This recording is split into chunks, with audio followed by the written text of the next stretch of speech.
Oh, that's a lovely little ball through for Durkin. Yes, he scored! Samedi 26 avril 2025, Wrexham affronte Charlton Athletic pour le compte de la dernière journée de Ligue 1. En s'imposant 3-0 devant son public, le club valide officiellement sa montée en Championship. Il retrouve alors ce niveau pour la première fois après 43 ans d'attente. Mieux encore, Wrexham devient le premier club du football professionnel anglais à réaliser 3 montées successives. Les médias parlent alors d'un conte de fées, mais cette ascension, bien que spectaculaire, n'est ni un accident, ni un miracle. Elle est le fruit d'un projet solide porté par 2 hommes bonnies d'Hollywood, une ville entière et un club qui refuse de mourir. Voici l'histoire de Wrexham AFC. Né en 1864, Wrexham est le 3e plus ancien club de football professionnel au monde, le plus ancien du Pays de Galles. Fondé à l'origine par des membres du Wrexham Cricket Club souhaitant garder la forme durant l'hiver, le club trouve rapidement son public dans cette ville industrielle du nord du pays. Son stade, le Race Course Ground, plus vieux stade international encore en activité, a accueilli son premier match en 1864. Il n'a dès lors plus jamais cessé d'abriter les rencontres des Gallois. Wrexham participe à la création de la Fédération galloise de football et s'impose dès le départ comme un pilier du football gallois tout en évoluant dans les ligues anglaises. Durant la première moitié du XXe siècle, le club navigue entre la 3e et la 4e division avec quelques parcours remarquables en FA Cup, atteignant notamment les 16e de finale en 1957 face aux Busby Babes de Manchester United. Et dans les années 70, le club connaît son apogée. Sous la direction de John Neal, le club remporte à plusieurs reprises la Coupe du Pays de Galles, leur permettant de participer à la Coupe des Coupes, l'ancienne C2. En 1976, ils atteignent les quarts de finale de la compétition européenne, ne s'inclinant que face au futur vainqueur, Anderlecht. Le peuple Red Dragon se met alors à rêver d'une montée en puissance de son club et celle-ci sera réalisée 2 ans plus tard, en 1978, lorsque les Gallois remportent la Third Division et accèdent au second échelon du football anglais. C'est alors le plus haut niveau jamais atteint par le club. Race Course Ground se remplit avec plus de 20 000 spectateurs pour affronter les Newcastle, le West Ham ou encore Sunderland. L'équipe, alors composée de joueurs gallois emblématiques comme Arfan Griffiths ou encore l'ancien joueur de Liverpool, Joe Jones, obtient facilement son maintien pour sa première saison en Championship avec une 15e place. Mais la belle histoire ne dure pas et l'année 82 marque un déclin progressif. 2 relégations successives, des départs de joueurs cadres, des difficultés financières, le club, bloqué dans le 4e échelon du football anglais, rentre dans une spirale négative. La ville de Wrexham, touchée par la désindustrialisation, peine à soutenir son club même si la ferveur populaire reste intacte. Toutefois, dans les années 90, malgré un niveau sportif modeste, les Gallois se font tout de même remarquer par leur performance en coupe.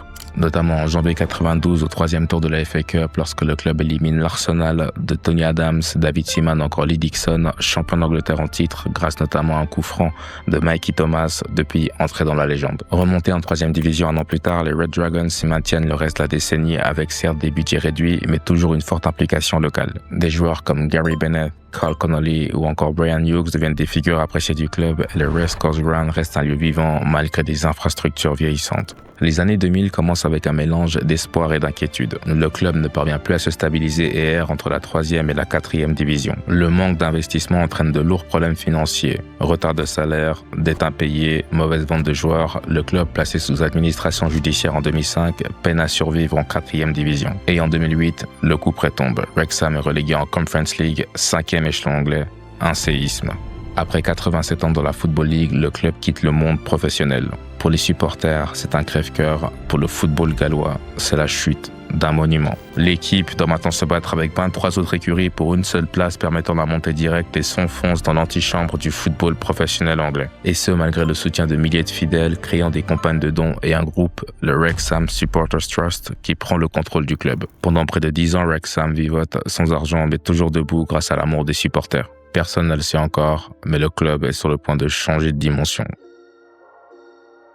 En novembre 2020, l'acteur Rob McElhenney découvre Wrexham et convainc Ryan Reynolds de rejoindre l'aventure. Les 2 stars hollywoodiennes lancent une offre au groupe de supporters contrôlant le club. Le vote est massif, 98,6% d'approbation et peu de temps après, le club est racheté pour 2 millions de livres. Leur vision, restaurer la grandeur du club tout en respectant ses racines. Un projet transparent, réfléchi et humain et en parallèle, ils lancent une série documentaire Welcome to Wrexham diffusée sur Disney+. La série rencontre un succès mondial, remportant notamment 8 Emmy Awards. Elle permet surtout de mettre la lumière sur le club. Malgré le succès des écrans, l'idée est claire, spectaculaire allié authenticité locale et ouverture internationale. Le club ne se contente pas d'investir dans l'équipe première, il voit les choses en grand, avec entre autres un centre d'entraînement modernisé, des programmes pour des jeunes locaux, des campagnes d'engagement communautaire, un staff élargi avec des spécialistes en nutrition et en préparation mentale, un département analytique avec des experts de la data ou encore un responsable du développement international afin de structurer la croissance hors Royaume-Uni. L'approche sportive est cohérente, le recrutement cible uniquement des profils adaptés à la philosophie du club, pas de recrutement tape à l'œil mais des joueurs fiables capables de s'intégrer à un collectif exigeant comme le buteur Paul Mullin, meilleur buteur de Ligue 2 ou encore Ollie Palmer venu de Wimbledon. L'objectif à court terme est de remettre Wrexham à sa place, à savoir dans le football professionnel. Dès 2021, les choses s'accélèrent. Un nouveau coach est nommé Phil Parkinson.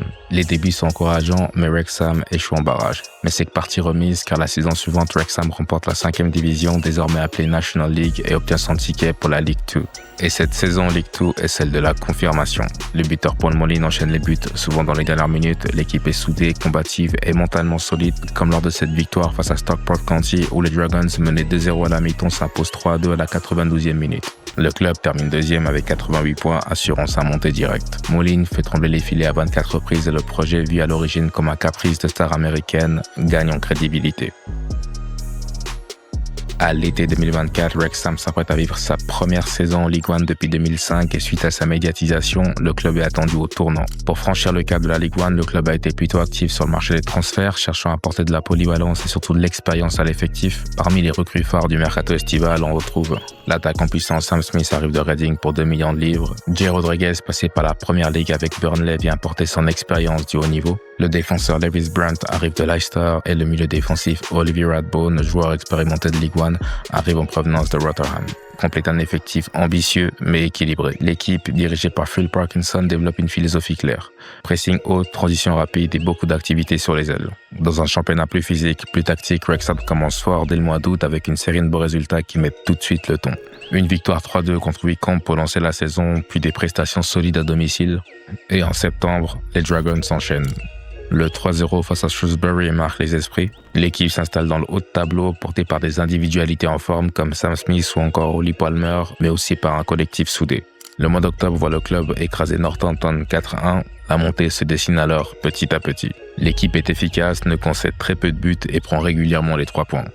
Les victoires ne cessent de s'accumuler. 3-0 face à Exeter en novembre, 1-0 face à Barnsley en décembre ou encore un précieux succès face à Peterborough début 2025. Et malgré un passage à vide mi-janvier, le club parvient à garder le cap et ne s'incline qu'une seule fois entre fin février et fin avril, s'imposant successivement face à ses concurrents directs à la montée, Wycombe et Stockport sur le score de 1-0. Et le 26 avril 2025, la victoire 3-0 à domicile face à Charlton, grâce notamment à un doublé de Sam Smith, scelle l'histoire. Wrexham est promu en Championship. Le club écrit une page exceptionnelle du football anglais en devenant la première équipe à réaliser 3 montées successives et retrouve la Championship après 43 ans d'absence. Cette montée ouvre un nouveau chapitre. Dans un championnat bien plus relevé avec des équipes bien plus puissantes économiquement, Wrexham va devoir rivaliser avec des clubs comme Leicester, Southampton ou encore West Bromwich s'il veut s'offrir le rêve de la Première Ligue. Mais le club ne compte pas encore brûler les étapes. Le mot d'ordre reste le même, progresser avec humilité, construire durablement et ne jamais perdre l'âme du projet. Pour continuer à grandir, le club compte tout d'abord s'installer durablement en Championship.